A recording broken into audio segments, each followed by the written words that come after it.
I talked to him about concerns about proposed deportations. That proposal countered and flew in the face of all that was great about New York City, the ultimate city of immigrants, a place that has succeeded because it was open for everyone, a place built of generation after generation of immigrants. And I reiterated to him that this city and so many cities around the country will do all we can to protect our residents and to make sure that families are not torn apart. That was Mayor Bill de Blasio addressing New Yorkers' concerns over President-elect Trump's immigration policy. Trump, who initially promised to force out all 11 million undocumented immigrants living in the U.S., has now tempered the vow, saying he would deport only the 2 to 3 million who have committed crimes. The mayor and president-elect met for more than an hour yesterday. The mayor suggesting that he'd be willing to take measures to counter prospective deportations. But what are the realities of President-elect Trump's immigration policies, and how much should undocumented immigrants be worried? Joining us now is immigration attorney Michael Wilds, who also defended Melania Trump after questions arose about whether she followed immigration law when she arrived in the country 20 years ago. Welcome, Mr. Wilds. Pleasure. How are you? All right. So give us a little bit of an idea of what your connection is to the Trumps, because you guys have been working with them for years as well. Yeah, we've had the good fortune to have earned their trust. Many members of the family, the extended family, represent Trump models. The Miss Universe organization, when Mr. Trump owned it, doing many visas, H-1B3, which are fashion model visas, O visas for outstanding contestants, and green cards, and so forth. The privilege of getting to know not only the business exigencies, but the ethos of the company. Now, I'm a stalwart Democrat, and when I was invited to help Mrs. Trump explain to the world that she navigated all the waters of immigration properly, I was never conflicted, because I understood at its core that this was a family and a business that respected compliance and also had a great appreciation of the journey of foreign nationals coming to the United States. And I think that's where there's a lot of tension right now, because so many people, after hearing, inflammatory rhetoric on the campaign trail, et cetera, and now seeing hate crimes start to uptick, are feeling incredibly anxious. I don't blame people for being anxious. The campaign had deteriorated to a terrible point, but the facts still remain. We don't have enough beds, handcuffs, airplanes to detain and remove 11 million people. And I think this gentleman, our president-elect, should be given a chance. He is now not retreating, but he's focusing on removing the hardened criminals from our nation.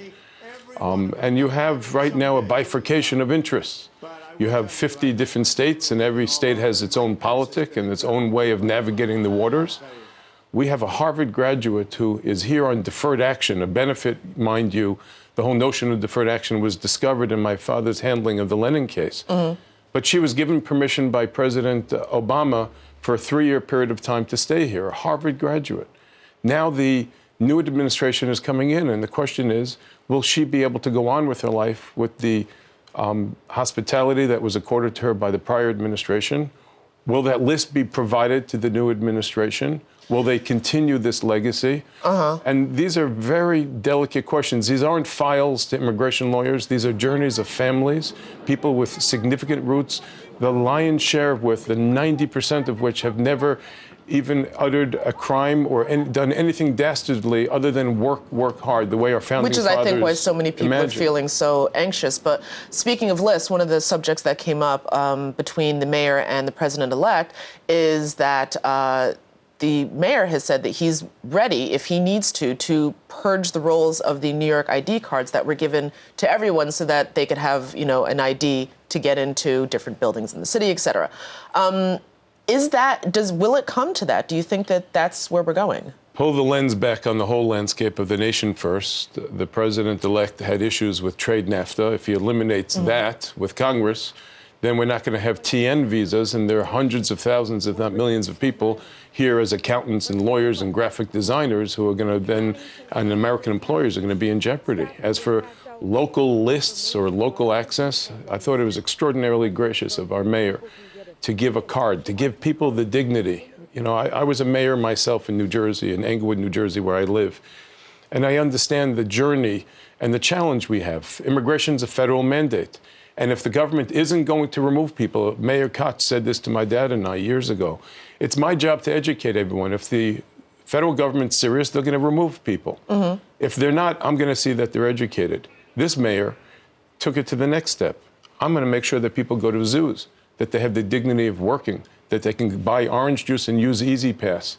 And if the federal government's going to get involved, they're going to do it through the courts. They're going to do it properly. They're not going to just give a list and do mass deportations. And I don't think it's within the ethos of our president-elect or anybody to have that kind of rendition.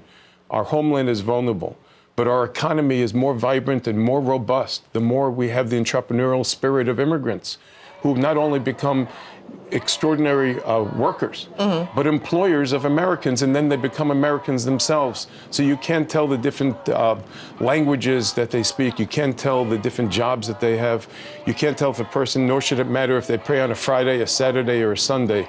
The bottom line is this extraordinary experiment in democracy, the special DNA that keeps it going is immigration.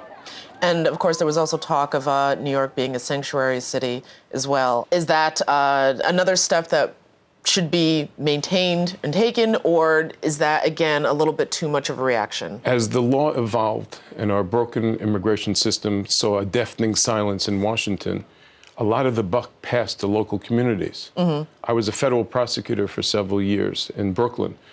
As a mayor in New Jersey, I saw this firsthand. First responders, police, fire, ambulance, now going to overcrowded circumstances in our cities because of the silence in Washington, and it falls out someplace. Taxpayers have to pay for foreigners who don't have the right to be here to go to school. And the truth is that this is a big challenge that we have. And the question is how we respond is just as important as to what we do.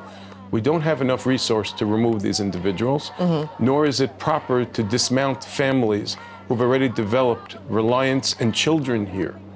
The laws have to be tightened up. They were placed on the books in better days. President Reagan shifted the responsibility of policing employers of policing immigration to employers. Right. So the I-9 that we all have to fill out when we start someplace was a design of a different generation. And now we're still sanctioning employers at a time where we need to be helping them. This sounds like great ideas. Is there any chance you might be advising the president-elect? I have been in touch with a lot of wonderful people.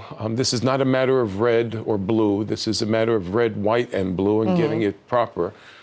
We've had, again, the likes of the finest families and the most diligent people come through our office.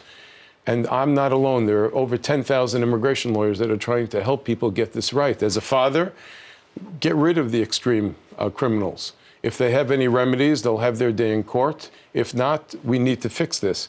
But it's not practical, and it's unrealistic, and it's un-American to contend that we're going to build a wall and go around deporting people. And it's not within the ethos of this gentleman, this family, and the metrics that I've seen. All right, well, listen, Mr. Wiles, thank you so much for taking time to come down and explain a complicated issue for us. Pleasure. As New York's top law enforcement